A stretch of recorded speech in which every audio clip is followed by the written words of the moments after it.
When Chicago Children's Museum decided to build Unboxed, an exhibit featuring cardboard, they were excited.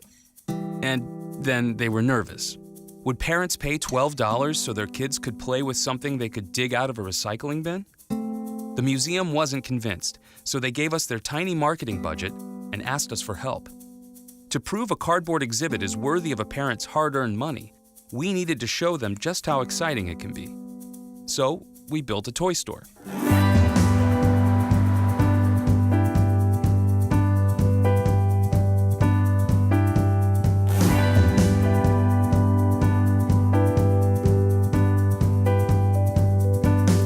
With a little twist. And a big surprise today for those who showed up for the much-anticipated grand opening of Mr. Imagine's toy store in Wicker Park. So what do you guys do? Is it all cardboard type of toys? Wait, is this a toy store? This is nothing really like a toy store. This is more like a box store. Instead of toys, we stocked the store with boxes. At Mr. Imagine's, if kids wanted a robot or a dollhouse or a fire truck, they needed to imagine it. Then step into the workshop where they could create it. And finally to the photo booth where they could share it.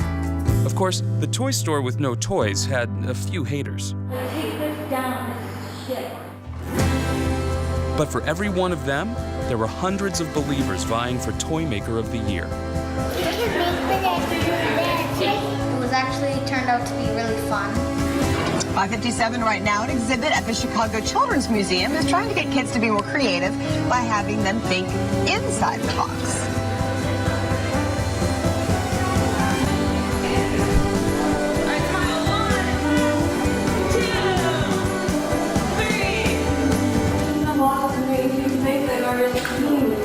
Mr. Imagine's was such a hit, the story of it traveled.